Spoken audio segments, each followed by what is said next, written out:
Air panas menyengat kulitku saat aku melangkah masuk ke ruang sauna di spa mewah di pinggiran Jakarta. Sari, sahabatku sejak kecil, tertawa riang sambil menyemprotkan air ke wajahku, tapi mataku tertarik pada sosok Burina, ibunya, yang duduk di sudut dengan handuk melilit tubuhnya. Tiba-tiba, saat Sari keluar sebentar untuk mengambil minum, Burina mendekat, tangannya menyentuh bahuku dengan lembut, dan bibirnya menyentuh bibirku dalam ciuman singkat yang membuat dunia berhenti berputar. Aku mundur, jantung berdegup kencang, tapi Burina hanya tersenyum pilu. Matahari senja yang menyusup lewat jendela sauna membuat wajahnya tampak lebih misterius. "Lina, aku tahu apa yang kau rasakan," bisiknya, suaranya seperti angin malam yang membawa rahasia. Aku terdiam, ingatan tentang mimpi-mimpi aneh yang sering kualami tentang wanita lain tiba-tiba membanjiri pikiranku, membuatku bertanya-tanya apakah ini awal dari sesuatu yang tak pernah kubayangkan. Malam itu, saat kami pulang dari spa, hujan deras mengguyur Jakarta, membuat jalanan macet dan suasana di mobil Sari terasa tegang. Sari mengobrol tentang pacarnya yang baru, tapi aku tak bisa fokus. Pandanganku sesekali melirik Burina yang duduk di kursi depan, mengemudikan mobil dengan tenang seolah tak ada yang terjadi. Di rumah, saat aku berbaring di kamar, pikiranku berputar-putar. Apakah Burina benar-benar menciumku, atau itu hanya khayalan? Tapi rasa panas di bibirku membuktikannya nyata, dan itu membuatku takut pada diriku sendiri. Pagi berikutnya, aku menghindari Sari. Kami biasanya sarapan bersama di akhir pekan, tapi aku bilang sakit perut. Sebenarnya, aku takut bertemu Burina lagi. Aku, Lina, gadis 24 tahun yang bekerja sebagai desainer grafis di sebuah agensi di Sudirman, selalu dianggap normal oleh keluarga. Ayahku, seorang pengusaha sukses, sering bicara tentang pernikahan, dan ibuku selalu mengatur kencan buta dengan anak temannya. Tapi sejak SMA aku merasa berbeda. Aku tak pernah tertarik pada cowok, meski berusaha. Dan sekarang, ciuman itu seperti membuka pintu yang selama ini kututup rapat. Aku memutuskan untuk mencari tahu. Di kantor, saat istirahat, aku diam-diam browsing tentang orientasi seksual. Situs-situs Indonesia penuh dengan cerita tentang diskriminasi, fatwa agama yang menentang, dan cerita pilu tentang orang-orang yang diusir keluarga. Hatiku ciut. Apakah aku seperti itu? Dan Burina, wanita 45 tahun yang sudah menikah dengan Bapak Sari yang sibuk bisnis, kenapa dia melakukan itu? Apakah dia juga menyembunyikan rahasia? Sore itu, Sari menelepon. "Lin, kenapa lo diem aja? Gue kangen nih." Aku ragu, tapi akhirnya setuju bertemu di kai dekat rumahnya. Saat tiba, Burina yang membuka pintu, senyumnya hangat tapi matanya penuh arti. "Masuk, nak." Sari lagi siap-siap. Aku duduk di ruang tamu, tangan gemetar. Burina menyuguhkan teh, dan saat Sari naik ke atas, dia berbisik, "Kita perlu bicara, Lina. Jangan takut." Pembicaraan itu singkat tapi menusuk. Burina cerita bahwa dia sudah lama merasakan hal yang sama, tapi menikah karena tekanan keluarga. "Di Indonesia ini, Lina, kita nggak bisa bebas. Tapi aku lihat kamu, dan aku tahu kamu seperti aku. Aku marah, kenapa Bu lakuin itu?" "Sari sahabat saya." Dia menjawab, "Karena aku lelah menyembunyikan. Dan aku pikir kamu mengerti. Aku pergi sebelum Sari turun, meninggalkan alasan bohong. Malam itu aku tak bisa tidur. Pikiranku penuh dengan gambar Burina, wajahnya yang cantik dengan garis halus usia, mata yang penuh cerita. Tapi ini salah. Dia ibu sahabatku. Apakah ini pengkhianatan? Aku ingat saat kecil, Burina selalu baik padaku, seperti ibu kedua. Sekarang, perasaan itu berubah jadi sesuatu yang rumit, campur aduk antara ketakutan dan tarikan aneh. Esok harinya, aku bertemu Sari di KAI. Dia cerita tentang rencana liburan keluarga, tapi aku tak fokus. Lo kenapa sih, Lin? Kayak ada yang disembunyiin. Aku geleng kepala, tapi hati kecilku berteriak. Apakah aku harus cerita? Tidak, itu akan hancurkan segalanya. Tapi rahasia ini mulai menekan seperti batu di dada. Hujan kembali turun saat aku pulang. Di bis Transjakarta, aku memandang kota yang basah, pikiranku melayang ke masa lalu. Saat kuliah, aku pernah dekat dengan seorang senior perempuan, tapi aku mundur karena takut dicap. Sekarang ciuman Bu Rina seperti membangunkan monster yang tidur. Apakah aku lesbian?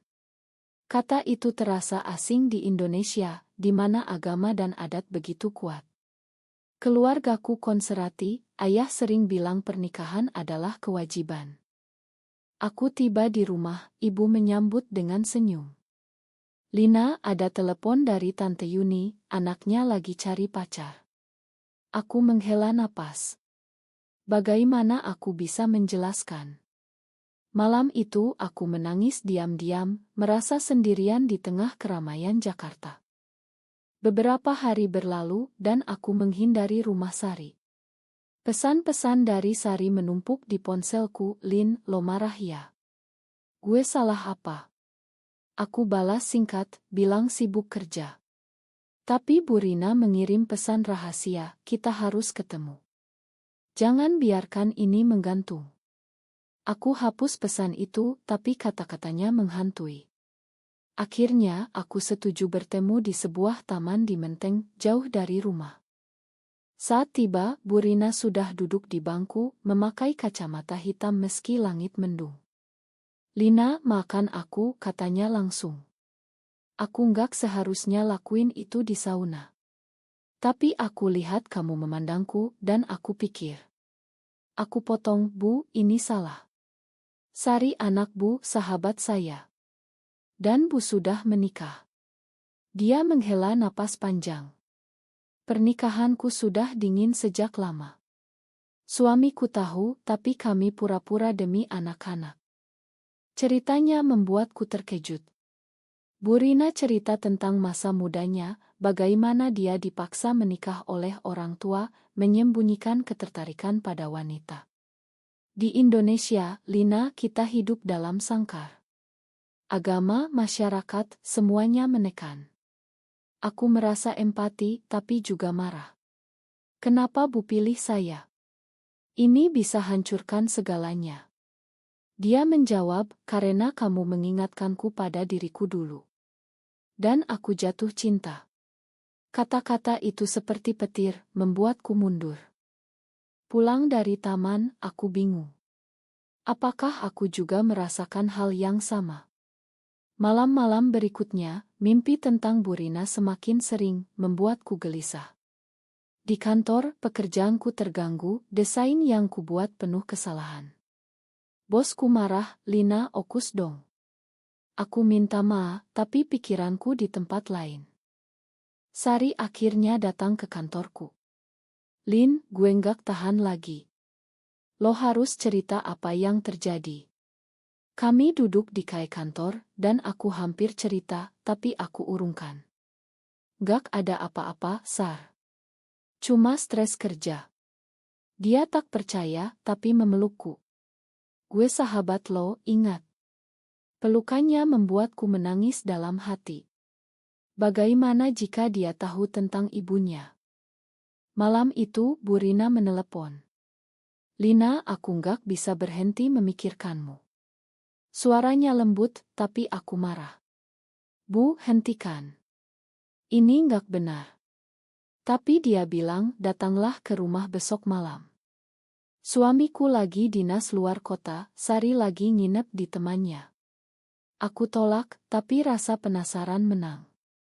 Aku datang, hati berdebar. Di rumahnya, Bu Rina menyambut dengan pelukan hangat. Kami duduk di sofa, minum anggur. Lina, aku tahu ini rumit. Tapi di sini, di Indonesia, cinta seperti ini harus disembunyikan. Dia cerita tentang teman-temannya yang diusir keluarga, yang bunuh diri karena tekanan. Hatiku hancur. Bu, aku takut. Dia pegang tanganku, aku juga. Tapi bersama, mungkin kita kuat. Malam itu kami bicara panjang lebar. Tak ada ciuman lagi, hanya cerita dan air mata. Aku cerita tentang keraguan diriku, tentang keluarga yang mengharapkan pernikahan. Bu Rina mendengar, matanya penuh pengertian. Saat pulang, aku merasa lebih ringan, tapi juga lebih rumit. Apakah ini awal dari hubungan terlarang? Keesokan harinya, Sari curiga.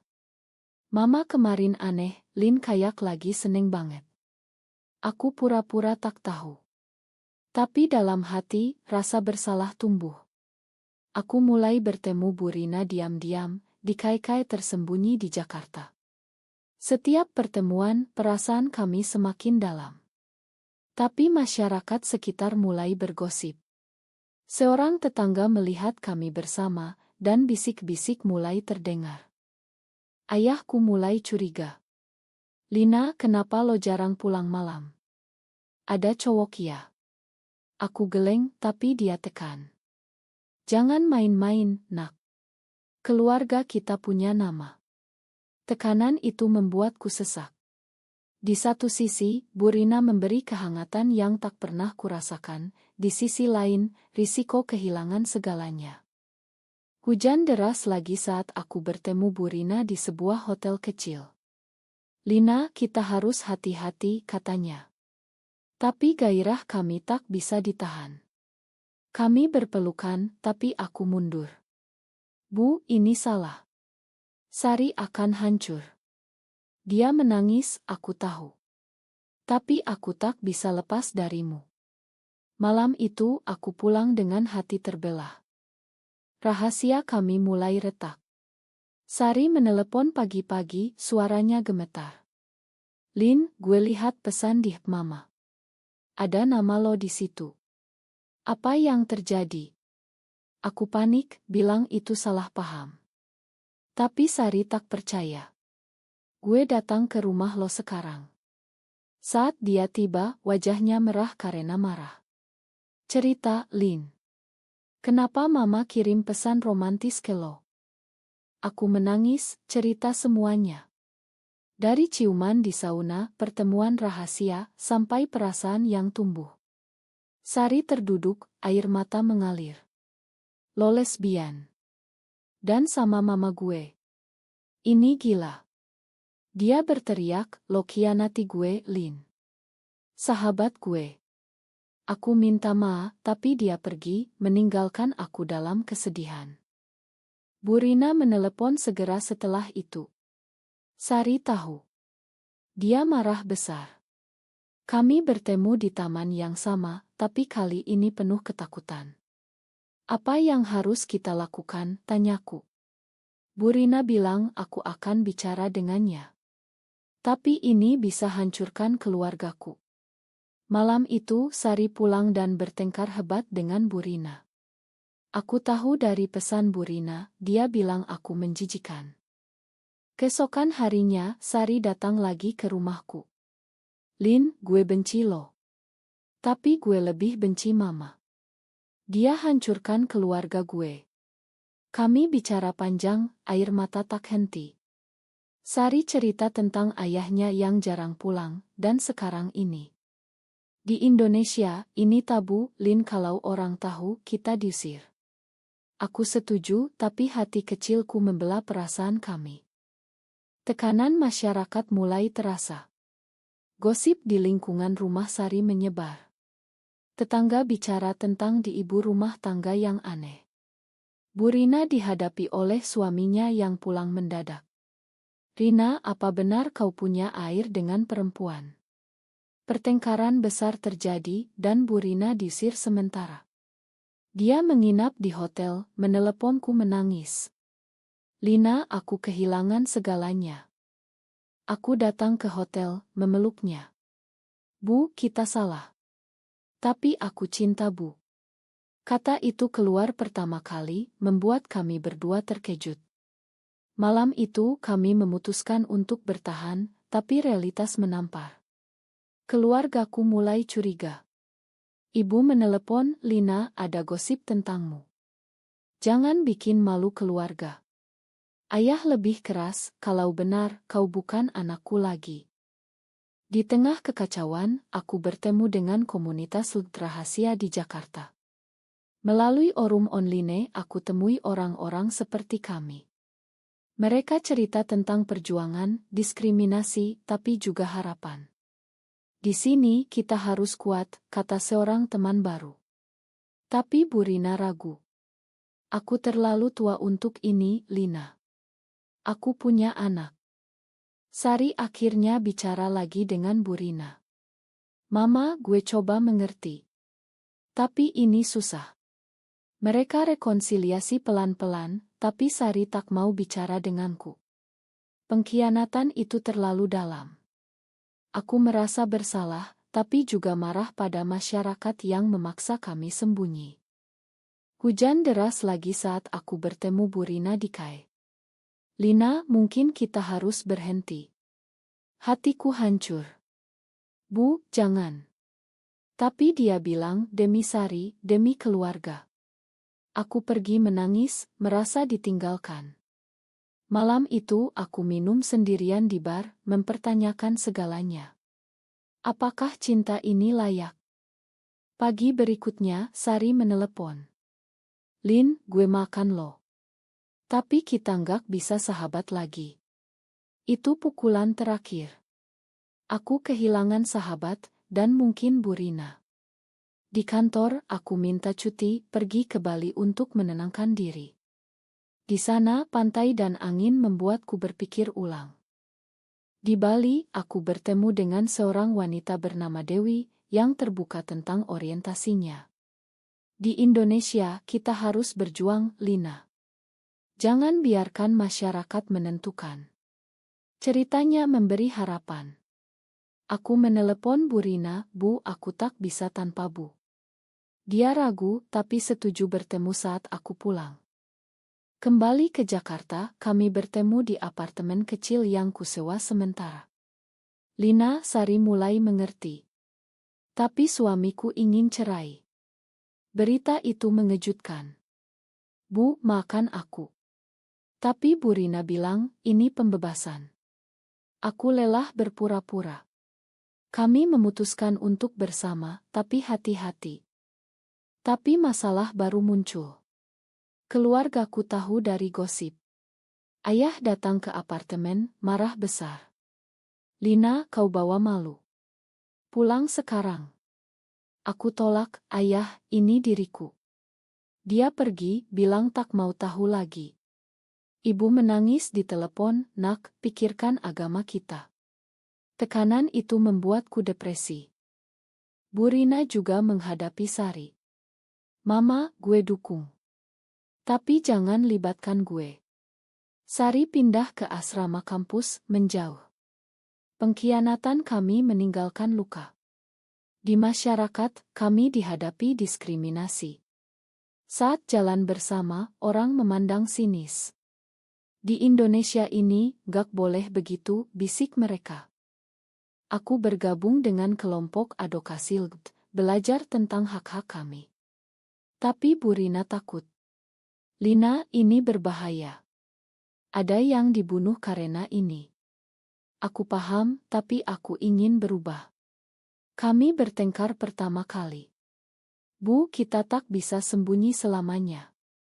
Dia bilang, "Aku sudah bayar harga mahal." Malam itu hujan deras lagi. Aku sendirian di apartemen, memikirkan pilihan. Apakah aku harus mundur? Tapi perasaan pada Bu Rina terlalu kuat. Keesokan harinya, Sari datang tiba-tiba. "Lin, gue rindu sahabat gue. Tapi ini susah." Kami bicara, dan pelan-pelan, dia mengerti. "Gue lihat Mama bahagia sekarang." Rekonsiliasi itu memberi harapan. Bu Rina dan suaminya bercerai damai. Sari mulai menerima. Tapi masyarakat tak berubah. Kami pindah ke daerah yang lebih liberal di Jakarta, tapi gosip tetap ada. Aku kehilangan pekerjaan karena bos tahu.